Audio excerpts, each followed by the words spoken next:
Hello everyone, कैसे हैं आप लोग। आई होप कि आप लोग बहुत अच्छे होंगे और अपनी पढ़ाई को भी बहुत अच्छे तरीके से कंप्लीट और कवर अप कर रहे होंगे। जैसा कि आप लोगों को पता है कि अभी हम लोग हमारे क्लास 11th के बिजनेस स्टडीज सब्जेक्ट को पढ़ रहे हैं और बिजनेस स्टडीज सब्जेक्ट में अभी हम लोग हमारे इंटरनल ट्रेड वाले चैप्टर को पढ़ रहे हैं। और आज का ये वाला पर्टिकुलर वीडियो हमारे इसी चैप्टर का पार्ट नंबर 7 होने वाला है। तो आइए बिना वक्त गवाए, बिना देरी किए आज के इस क्लास को, आज के इस वीडियो को शुरू करते हैं और हम लोग पढ़ते हैं हमारे आज वाले टॉपिक को।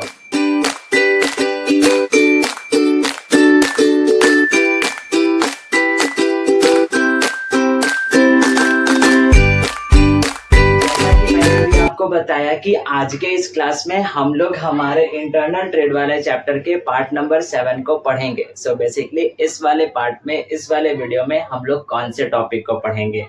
तो अगर आपने इंटरनल ट्रेड के प्रीवियस वाले पार्ट को, प्रीवियस वाले वीडियो को देखा होगा तो उस पे हम लोगों ने पढ़ा था कि आखिरकार फिक्स्ड शॉप रिटेलर्स कहते किसको हैं, और साथ साथ उसमें हम लोगों ने ये भी पढ़ा था कि फिक्स्ड शॉप रिटेलर्स के कितने टाइप्स होते हैं। तो फिक्स्ड शॉप रिटेलर्स के दो टाइप्स होते हैं। पहला वाला हमारे पास कहता है small scale fixed shop retailers और दूसरा वाला हमारे पास कहता है large scale fixed shop retailers, जिसमें से हम लोगों ने पहले वाले टाइप को यानी कि small scale fixed shop retailers को ऑलरेडी प्रीवियस वाले वीडियो में यानी पार्ट नंबर 6 में पढ़ लिया था। तो इस वाले पार्ट पे हम लोग पढ़ेंगे कि आखिरकार large scale fixed shop retailers कहते किसको है। आइए देखते हैं क्या लिखता है। कहता है large scale fixed shop retailers operate on large scale. मैंने आपको बताया था small scale fixed shop retailers जो होते हैं वो स्मॉल स्केल पे ऑपरेट करते हैं, लेकिन वही अगर बात की जाए लार्ज स्केल की तो ये लोग जो होते हैं वो लार्ज स्केल पर ऑपरेट करते हैं। और वही अगर कैपिटल की बात की जाए तो small scale fixed shop retailers को जो कैपिटल की आवश्यकता होती है वो कम होती है, लेकिन अगर बात की जाए large scale fixed shop retailers की तो इन लोगों को कैपिटल की आवश्यकता ज्यादा होती है। और वही अगर गुड्स की बात की जाए तो small scale fixed shop retailers वालों के पास बहुत wide variety of goods available नहीं होते हैं, लेकिन अगर बात की जाए large scale fixed shop retailers वालों की तो इनके पास बहुत wide variety of goods available होते हैं। ठीक, तो आई होप कि आपको large scale fixed shop retailers और वही साथ साथ small scale fixed shop retailers दोनों ही समझ में आ गए होंगे और वही साथ साथ दोनों के डिफरेंसेस भी आपको समझ में आ गए होंगे। तो अभी अब क्या कहता है कि आखिरकार जिस तरीके से हम लोगों ने पढ़ा था कि small scale fixed shop retailers के अलग अलग टाइप्स होते हैं, तो क्या उसी तरीके से large scale fixed shop retailers के भी अलग अलग टाइप्स होते हैं? तो बिल्कुल एकदम होते हैं। Large scale fixed shop retailers के भी हमारे पास अलग अलग टाइप्स होते हैं। तो कितने टाइप्स होते हैं large scale fixed shop retailers के? तो 3 टाइप्स होते हैं। पहला वाला कहता है हमारे पास डिपार्टमेंटल स्टोर, दूसरा वाला हमारे पास कहता है चेन स्टोर और तीसरा वाला हमारे पास कहता है सुपर मार्केट्स। तो आइए वन बाय वन कर हम लोग इन तीनों को समझते हैं और पढ़ते हैं। तो शुरुआत करते हैं पहले वाले large scale fixed shop retailer से, जो हमारा कहता है डिपार्टमेंटल स्टोर। अब कहता है क्या है कि डिपार्टमेंटल स्टोर होता क्या है।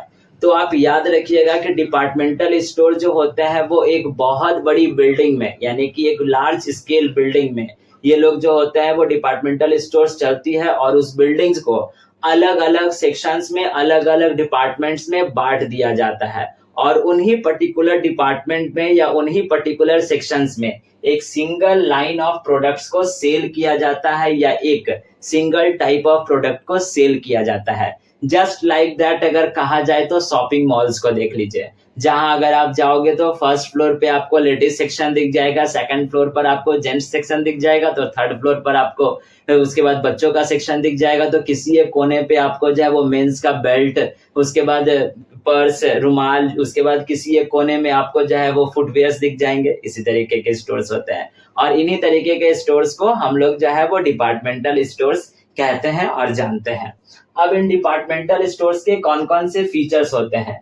तो पहला वाला फीचर हमारे पास कहता है usually located in the middle of a city, यानी ये डिपार्टमेंटल स्टोर्स जो होते हैं वो जनरली कहाँ पाए जाते हैं? तो सिटी के बीचों बीच पाए जाते हैं, जहां पर लोग आसानी से इन डिपार्टमेंटल स्टोर्स के पास पहुंच सके। देखिए लिखता है where many peoples can reach it, यानी जहां पर बहुत सारे लोग आसानी से इन दुकानों तक या फिर इन डिपार्टमेंटल स्टोर्स तक पहुंच सके। दूसरा feature we can buy everything, यानी हम लोग इन डिपार्टमेंटल स्टोर्स में हर कुछ खरीद सकते हैं, एक सुई से लेकर कर एक रेफ्रिजरेटर तक। देखिए यहाँ पर लिखता है from a needle to a refrigerator in one building, यानी हम लोग इन डिपार्टमेंटल स्टोर्स में बहुत कुछ इवन एवरीथिंग यानी हर एक सामान खरीद सकते हैं, एक सुई से लेकर कर एक रेफ्रिजरेटर तक। और ये सुविधा हमको कहाँ मिलती है? डिपार्टमेंटल स्टोर में मिलती है, जो कि एक ही बिल्डिंग के अंदर अंदर यानी एक ही बिल्डिंग में हमको सारी चीजें एक साथ अवेलेबल हो जाती है। क्योंकि मैंने अभी आपको बता दिया डिपार्टमेंटल स्टोर्स ये एक ऐसी जगह होती है जो एक बहुत बड़े बिल्डिंग्स में होती है, और ये इस बिल्डिंग को जो है वो अलग अलग सेक्शंस में अलग अलग डिपार्टमेंट्स में बांट दिया जाता है। ठीक, नेक्स्ट और लास्ट वन हमारे पास कहता है they often provide extra facilities. अब इन डिपार्टमेंटल स्टोर्स वालों के द्वारा अलग अलग प्रकार की बहुत सारी फैसिलिटीज भी दी जाती है, जैसे रेस्टरूम की सुविधा दी जाती है, वहीं कैफेज की सुविधा दी जाती है, और साथ साथ फ्री होम डिलीवरी जैसी सुविधाएं जो है हम लोगों को इन डिपार्टमेंटल स्टोर्स में देखने को मिलती है और डिपार्टमेंटल स्टोर्स वालों के द्वारा दी जाती है। ठीक, अब सेकंड वाले type of large scale fixed shop retailers को पढ़ते हैं, जो हमारा कहता है चेन स्टोर्स, जिसको हम लोग मल्टीपल शॉप्स के नाम से भी जानते हैं। अब कहता क्या है कि चेन स्टोर्स और मल्टीपल शॉप्स कहते किसको है? तो कहता क्या है कि जब कभी भी किसी भी एक कंपनी के द्वारा एक ही जैसा दुकान अलग अलग बहुत सारे जगहों पर देखने को मिलता है, तो उसी को हम लोग चेन स्टोर्स या फिर मल्टीपल शॉप्स के नाम से जानते हैं। अभी मैंने आपको क्या बताया चेन स्टोर्स के बारे में, कि एक ही कंपनी के द्वारा एक ही जैसा दिखने वाला दुकान जब बहुत सारे अलग अलग जगह पर देखने को मिलता है, जैसे डोमिनोज पिज्जा हो गया, KFC हो गया, मैकडोनल्ड्स हो गया। अब आपको समझ में आ रहा होगा इनकी कंपनी सेम है और इनके आउटलेट्स भी जो है वो सेम ही देखने को मिलते हैं। अगर आपके एरिया में भी होंगे तो आपको पता होगा डोमिनोज जो आपके एरिया में होगा वही सेम टू सेम दिखने वाला डोमिनोज जो होगा वो हमारे एरियाज में भी होगा। तो वही यहाँ पर कहता है कि ये जो चेन स्टोर्स या फिर मल्टीपल शॉप्स जो होते हैं वो किसी एक ही कंपनी के होते हैं और एक ही जैसे इनके दुकान दिखते हैं और बहुत सारे अलग अलग जगह पर देखने को मिलते हैं।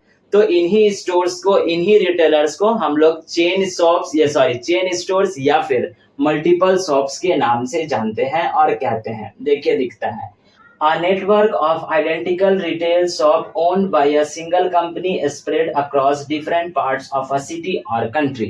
जो मैंने अभी आपको बात बताया चेन स्टोर का और मल्टीपल शॉप्स का, वही बात यहाँ पर लिखता भी है। अब कहता क्या है कि इनके कौन कौन से फीचर्स होते हैं। तो फीचर नंबर 1 हमारे पास कहता है कि जितने भी दुकान होंगे वो एग्जैक्टली सेम टू सेम दिखेंगे, इवन उनका कलर, उनके इंटीरियर या फिर उनके साइनेज हर कुछ सेम होगा। जैसे डोमिनोज का ले लीजिए या मैकडोनल्ड्स का ले लीजिए या KFC का ले लीजिए, तो उनके कलर्स, उनकी ब्रांडिंग्स, उनके इंटीरियर्स सब कुछ सेम होंगे। इवन दूसरा वाला फीचर भी हमारा कहता है कि उनके प्राइस भी जो होंगे वो भी क्या होंगे, सेम टू सेम होंगे हर एक ब्रांच के। और यहाँ पर किसी प्रकार का कोई बार्गेनिंग देखने को नहीं मिलता है। ऐसा नहीं होगा कि कोई अगर हम KFC में गए और 110 का सामान लिए तो बोलेंगे भैया 100 रुपए ले लीजिए, तो ये चीजें नहीं होंगी।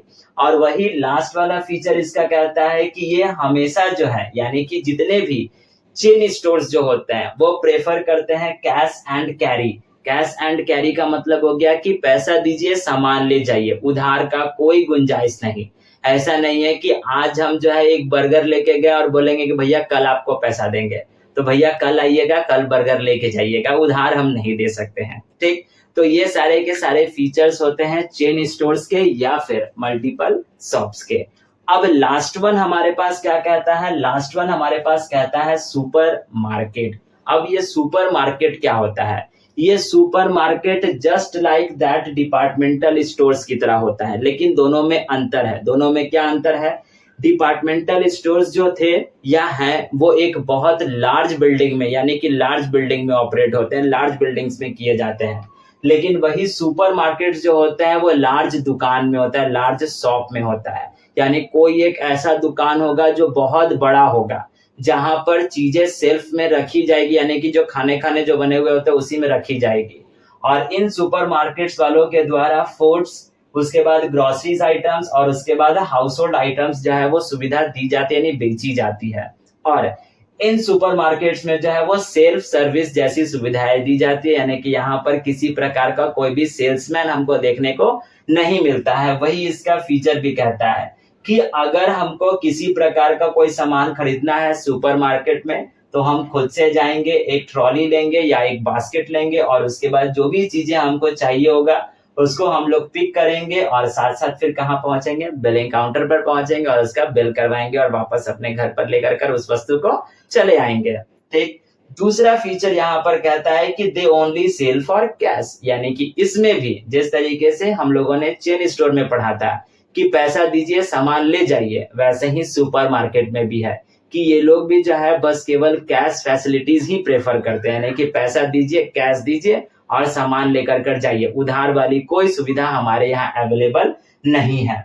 लास्ट वन हमारे पास कहता है कि इन सुपरमार्केट्स में जो भी वस्तुएं रखी जाती हैं वो नीटली, यानी साफ सुथरे ढंग से और अरेंज करके रखी जाती है, ताकि वो वस्तुएं, वो गुड्स जो है वो आसानी से दिख सके और साथ साथ उनके प्राइस भी जो है वो आसानी से दिख सके, ताकि कस्टमर्स जो है वो उन गुड्स को देख कर उन वस्तुओं को खरीद सके, उन वस्तुओं को आसानी से खरीद सके।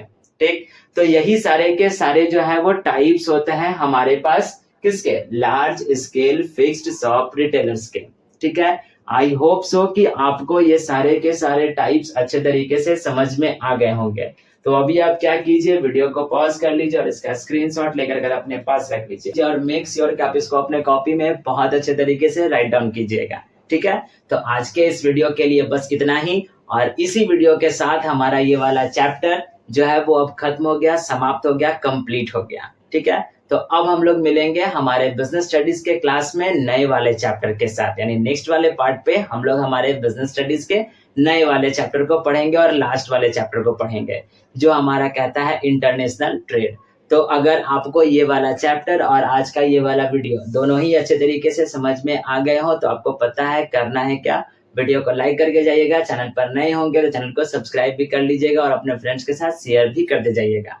अब हम लोग मिलेंगे हमारे बिजनेस स्टडीज सब्जेक्ट के नेक्स्ट वाले क्लास पे नए वाले चैप्टर के साथ। तब तक के लिए आप अपना ख्याल रखिएगा, ध्यान रखिएगा। Thank you and bye bye.